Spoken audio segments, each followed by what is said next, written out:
Olá e seja bem-vindo à nona lição do Confiando em Deus. E hoje nós vamos pensar sobre um assunto que mexe com cada um de nós. Confiando em Deus por quem nós somos. Quantas vezes nós temos ouvido alguém dizendo, mas eu não gosto de mim. Não gosto do meu rosto, não gosto do meu cabelo, não gosto do meu jeito. Eu sou gordo demais, alto demais, baixo demais, magro demais. Eu tenho este problema e aquele problema. Eu não me sinto bem. Eu queria ser pessoa diferente. Muitas pessoas vão até lutar com a aceitação ah, de sua identidade, como Deus o ou a criou. Mas a ideia central que nós vamos tratar desta semana é uma ideia que realmente mexe com muitos aqui na nossa sociedade brasileira hoje em dia. Tantas pessoas são insatisfeitas com a sua própria pessoa, mas a ideia que nós vamos estudar esta semana é que Deus nos criou com todas as nossas habilidades e deficiências para a sua glória. Devemos aceitar a nós mesmos e confiar na sabedoria de Deus e nos criar do jeito que nós somos. Nosso estudo estes dias, esta semana, é um estudo extremamente prático, que mexe com até a parte mais profunda de cada um de nós. Mas vamos falar honestamente, muitas pessoas lutam para se aceitarem como elas são.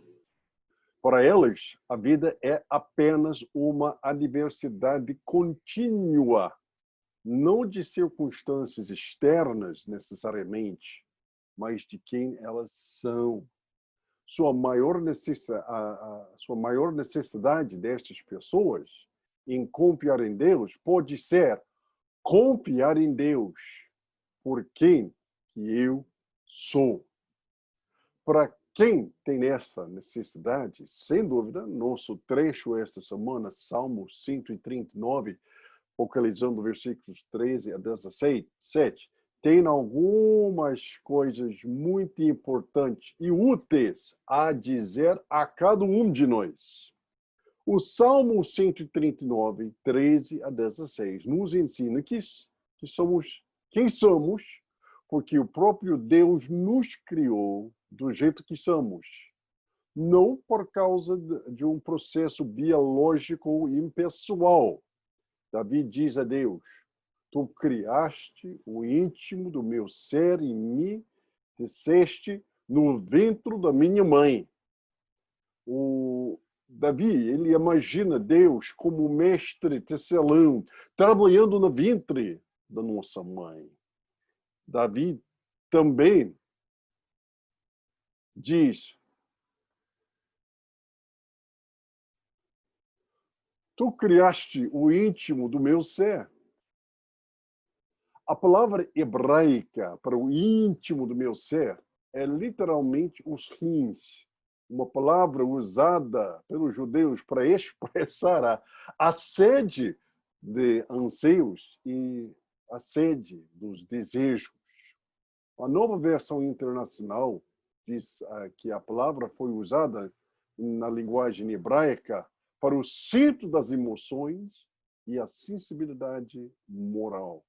Então, Davi, então, está essencialmente dizendo a seguinte: você criou a minha personalidade. E assim, como Deus estava pessoalmente envolvido na criação de Davi, então ele estava diretamente envolvido na criação de ti e de mim.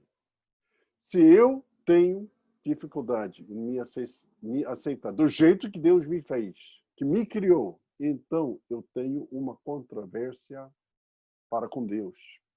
Obviamente, você e eu precisamos mudar na medida em que nossa natureza pecaminosa distorça o que Deus fez em sua criação. Portanto, não digo que precisamos nos aceitar como nós somos, mas como Deus nos fez, em nossa básica composição física, mental e emocional.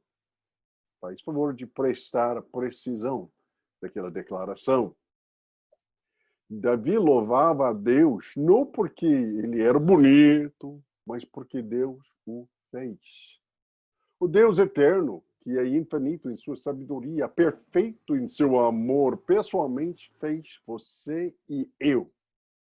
Ele te deu o corpo, as habilidades mentais, a personalidade básica que você tem, porque era assim que ele queria que você fosse. Ele queria que você fosse assim porque ele te ama e ele quer glorificar-se através de você, do jeito que você é. A autoaceitação é basicamente confiar em Deus para quem que eu sou. As minhas deficiências, falhas físicas e tudo mais. Certamente, às vezes, lutaremos com quem nós somos. Ao contrário de incidentes específicos de adversidade, um dia meio ruinzinho, nossas deficiências e enfermidades físicas estão sempre conosco, vão acabar definindo e contribuindo à realidade da nossa vida. Então, temos que aprender a confiar em Deus continuamente nesta área. Salmo 139, 16 diz: todos os dias são ordenados para mim e foram escritos em seu livro antes de um deles vir a ser. Ou, na nova versão internacional, diz: todos os dias determinados para mim foram escritos no teu livro antes de qualquer deles existir. Há dois significados possíveis que podem ser dados a este versículo. A primeira é que o tempo da vida de Davi, em outras palavras, o número de dias em que ele viveria foi divinamente ordenado por Deus. E há um sentido que isso seja a verdade. Mas é provável que Davi tivesse em mente o outro significado desta passagem, que todas as experiências da sua vida, dia após dia, foram escritos no livro de Deus antes mesmo que ele nascesse. Isso não se refere apenas ao conhecimento prévio de Deus de todas as coisas, sobre o que ocorrerá em nossas vidas, mas o seu plano eterno e soberano para nossas vidas, incluindo, claro, nesta passagem, a vida de Davi. Assim como devemos confiar em Deus para quem nós somos, também devemos confiar nele pelo que nós somos. Seja um engenheiro, um missionário, um dono de casa, uma enfermeira, sei lá o quê. A percepção de que Deus planejou nossos dias para nós não deve nos levar a uma aceitação fatalista do status quo. Se tivermos a oportunidade de melhorar nossa situação na vida de uma forma que honre a Deus, devemos fazê-lo. Deus, quem sabe que Deus esteja até abrindo as portas. Tem que haver em nossas vidas um delicado equilíbrio entre os esforços divinos para melhorar a nossa situação e a aceitação divina dessas situações que não podem ser mudadas por nós. Temos a responsabilidade de tomar decisões sábias e prudentes e descobrir a vontade de Deus. Qualquer termo que prefere usar. Mas o plano de Deus para nós não depende das nossas, no final de contas, não depende das nossas decisões, como se fosse até uma dúvida que a vontade de Deus seria feita em nossas vidas. O plano de Deus, nesse sentido, não é contingente, ou seja, o plano de Deus não depende de nós. E se nós não fizermos nosso papel soberano, então todo o plano de Deus vai cair no chão. O plano de Deus é soberano. Este plano inclui nossas decisões tolas, bem como nossas decisões sábias, profundas e espiritualmente motivadas. Soberano queria dizer soberano sobre tudo. Onde eu estou hoje? Estou onde estou onde eu estou hoje onde eu estou. Eu estou aqui não porque sempre tomei decisões sábias, ou eu descobri corretamente a vontade de Deus em determinados pontos ao longo do caminho da minha vida, mas porque Deus me guiou fielmente, me guiou ao longo do caminho de acordo com a sua vontade para mim. A orientação de Deus é quase sempre passo a passo. Ele não nos mostra o plano da nossa vida de uma só vez. Às vezes, nossa ansiedade de saber a vontade de Deus vem de um desejo de espiar sobre o ombro de Deus para ver qual é o seu plano divino e soberano para mim. O que nós precisamos fazer é aprender a confiar nele para nos guiar. Claro, isso não significa que colocamos nossas mentes em neutras e esperamos que Deus nos guie de alguma forma misteriosa, além do pensamento sério, banhado em oração da nossa parte, porque Deus usa este pensamento sério, banhado em oração, para nos guiar.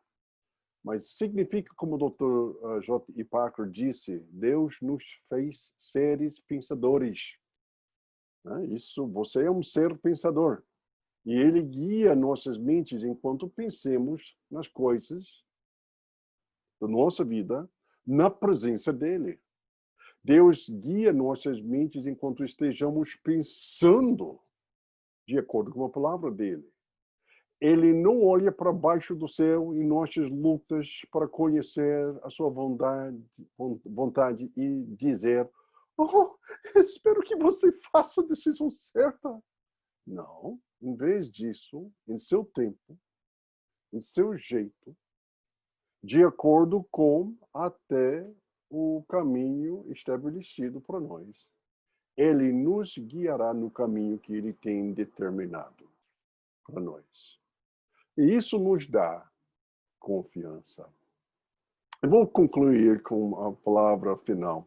Queria encorajar a você até estudar detalhadamente tudo que está aqui neste guia de estudo.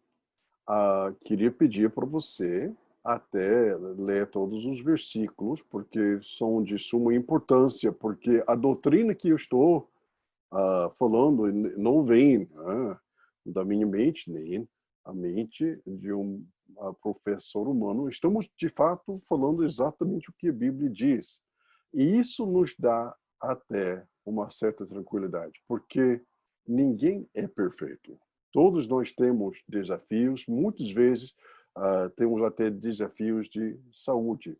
Queria encorajar você a fazer um estudo total deste guia de estudo e faça tudo e chega ali lá no final, aquela parte confiança na ação. Eu queria encorajar você, faça tudo, mas tome um tempo para focalizar em ponto número 1 e ponto número 4. Um tempo de conversar com Deus sobre como Ele te criou.